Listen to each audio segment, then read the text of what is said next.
Hello guys, in this video, I'd like us to look at some questions in moment. But before we start the questions, I'd like us to know the definition of moment. Moment is defined as a product of the weight times the perpendicular distance. So with that at the back of our mind, let's start with the first question. The first question here says that a 50 centimeter rule is balanced at its midpoint. A force of 8.0 Newton acts at a distance of 10 centimeters from one end of the rule. Figure 2.1 shows the arrangement. So this is figure 2.1. And now the question says we should calculate the moment of the 8.0 Newton force about the pivot. Give the unit. So this is the pivot. It's labeled here in the diagram. So remember we said moment is equal to the weight times the perpendicular distance. So the weight here is 8 Newton, which is this weight. But the perpendicular distance is going to be the distance from the weight to the pivot. So this distance over here is the perpendicular distance. And that distance we don't know. So how do we know the distance? And it can be calculated. They said the length of this meter rule is 50 centimeters. So the overall length from this point to this point over here is 50 centimeters. And now from this point here, at the other side of the pivot is 25 centimeters. Means the two sides of the pivot, this point to this point of the pivot, and this point to this point of the pivot, are going to be 25 centimeters each. So if the two sides of the pivot is 25 centimeters each, and this point is taking 10 centimeters, it means this point to the pivot is going to be 15 centimeters. So the distance from the weight to the pivot is 15 centimeters. Then our moment is equal to 8 multiplied by 15.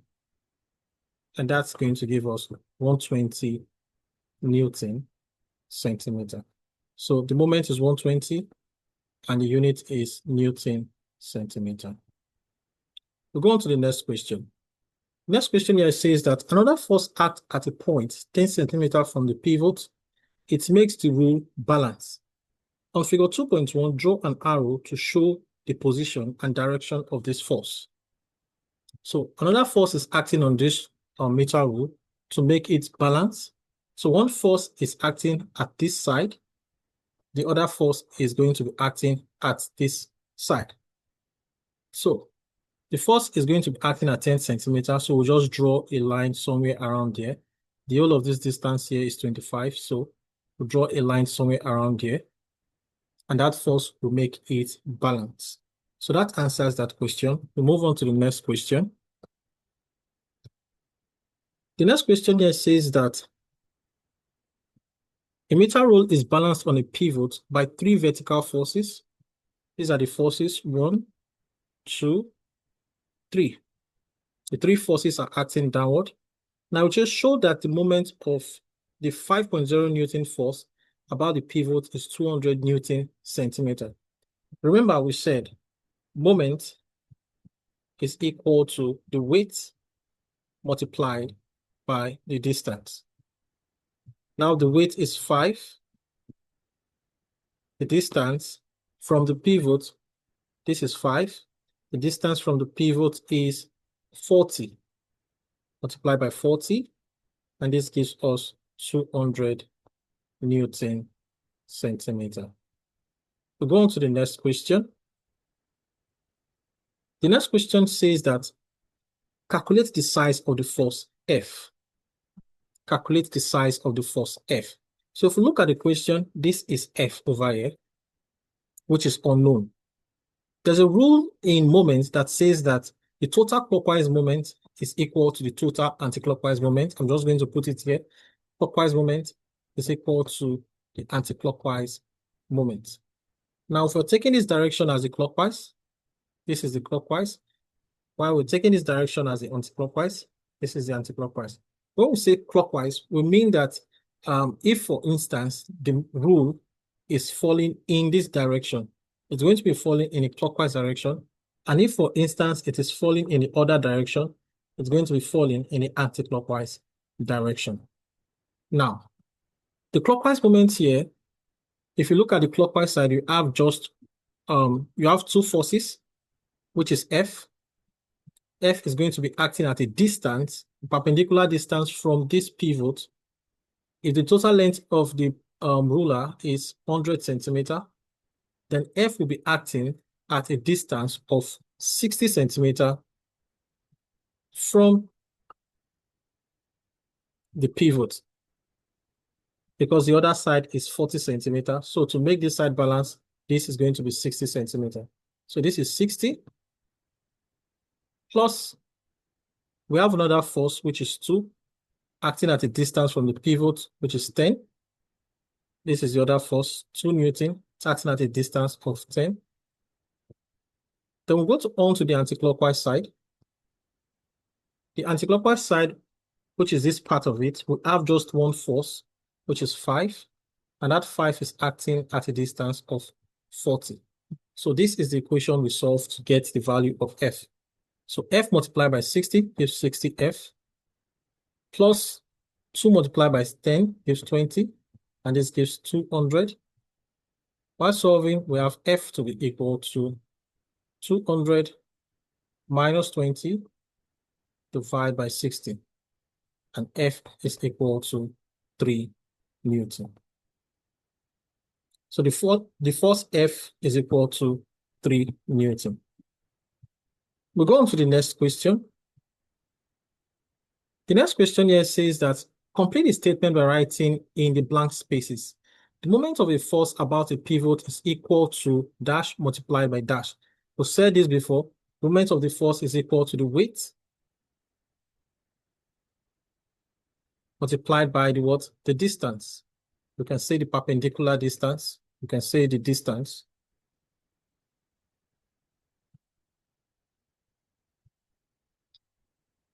All right, so move on to the next question, which is 3B. It says, figure 3.1 shows a horizontal rod of length 2.4 meter and weight 160 Newton.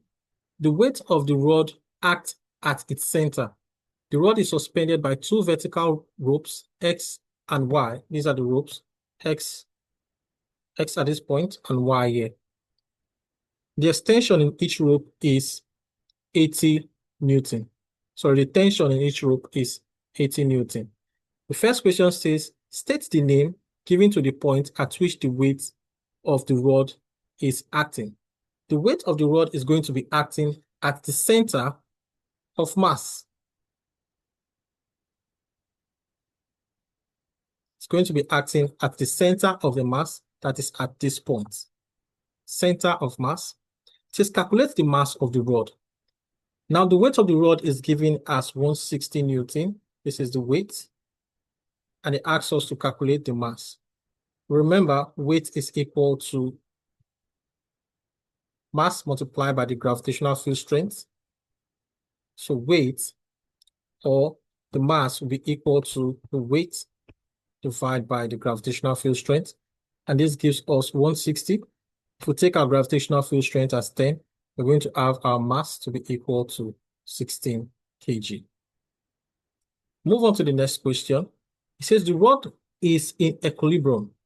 Using data from figure 3.1, explain why. This rod is in equilibrium. Using data from figure 3.1, explain why.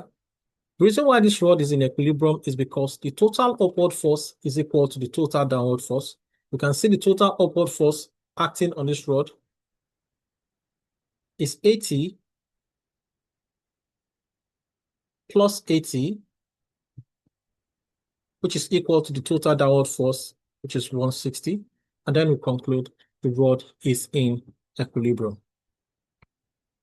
Move on to the last question. The last question says that figure 2.1 shows a man pushing down on a lever to lift one end of a heavy log.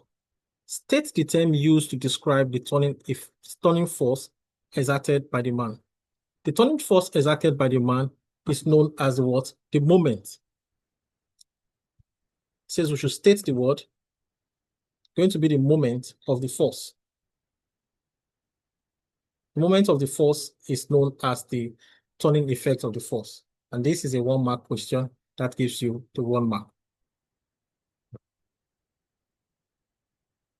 Okay, The other part of the question says, figure 2.2 shows the forces acting as the man starts to lift the heavy log. So the man is probably here trying to lift up this heavy log at this point. Now it says calculate the force F exerted by the lever on the heavy log. What we do here, total clockwise moment is equal to what? Total anticlockwise moment. So this is moving upwards and this is moving downwards. We'll just take moment. This force of 400 Newton is acting at a distance of 1.2. So 400 multiplied by 1.2 is equal to the forces at the other side, which is F multiplied by 0.3. So we quickly punch this on our calculator to know the value of F. So F is equal to 400 multiplied by 1.2 divided by 0.3. And F is equal to 1,600 Newton. So the value of F is 1,600 Newton. Now it says describe how the man can use a smaller force to lift the heavy log. So if the man wants to use a smaller force to lift the heavy log, the man needs to increase the distance from the log or from the pivot. He needs to increase the distance from the pivot, which is at this point. So if the man is increasing this distance, the force this man will be applying to this lever will be less compared to when the man is close to the pivot. So this brings us to the end of this video. I hope you found this video helpful. If you want to keep on hearing from me, please subscribe to my channel and have a nice day.